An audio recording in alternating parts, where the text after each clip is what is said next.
Hey there, Tyler Webb, the Bowtie Loan Guy here with American Pacific Mortgage. Hope you're having a wonderful week so far. Wanted to share this with you. We've got a couple strategies that we've been using to help our buyers mitigate the effects of these higher rates, and also that we've been helping some sellers help get their homes off the market using these tools. So let's jump on in and I will share these with you. Okay, so obviously rates have jumped up a little bit since the last couple of years here, and the buyers are really feeling it, staying on the fence, not sure if now's the time to move. So these are a couple strategies that we've been implementing to help them lower those payments and just feel a little more comfortable with the current market and really leverage their power as well. So the first one is probably the most standard one. And for all of these, we're using a $700,000 home, about 5% down. So first one listed at $700,000, and we're going to ask for a $16,000 price reduction. Puts our purchase price right around $684. 5% down puts them just under $650 for that loan amount. Interest rate at 7.5% right now puts their total payment with taxes, insurance. I have a $50 HOA in here, mortgage insurance as well, and then of course the principal and interest payment just over $5,700 for the month. Cash to close just under $50,000, right around $48,500. So this is a lot of people go to this one. This is a really common strategy to use, but I want to show you these other examples to show you why these that may not be the best strategy for your buyer, and your seller can entice buyers with these other strategies as well. So the next one here, the list price with $700,000 with a $16,000 seller credit. I know that sounds really great to a lot of buyers. They're getting that $16,000 returned to them, but I want to show you here how that works out.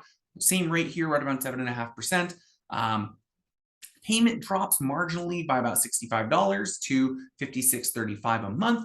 And the cash to close actually increases just a little bit because that purchase price is a little bit higher. So in theory, this sounds like a great option, but obviously this isn't a huge benefit for the buyer. And what we actually did with that $16,000 seller credit, seeing as the cash to close didn't change, is we actually bought out the mortgage insurance. So that's that difference there. That $65 difference is that we paid out the mortgage insurance with a one-time premium.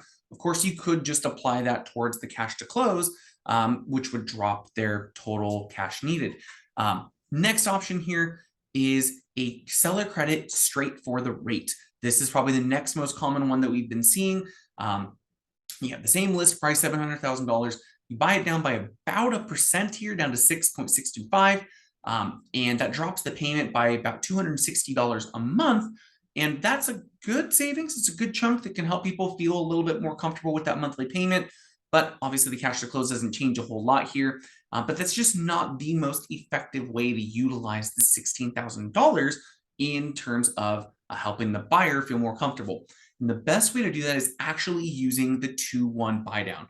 I know you've probably heard 2-1 buy down more in the last 2 months than you have ever heard in your real estate career. But I want to show you why, and I want to give you a concrete example to actually explain what happens here. So first year here, they are going to save $745 a month on that monthly payment. It drops from $57.02 down to $49.57. So under $5,000 a month. And again, that's everything included, including that $50 HOA. Just to keep that in mind there. But for the first year, they're going to save basically $750 a month. And for that second year, that savings is going to drop to about $320 a month. So still pretty substantial, still more than they would be getting with the buy down for the rate. And in total, that's going to save them around $13,000. This example shows $18,000. It's factoring in some mortgage insurance changes as they increase their equity in the home. But just in the principal and interest alone, they are going to save about $13,000 with this 2-1 buy down here. So, of course, the game plan is within the next couple of years, before year 3, and that rate adjusts back to that 7.5%. The goal and the hope is that we can go ahead and refinance them into a lower payment, lower rate, and lock that in for good.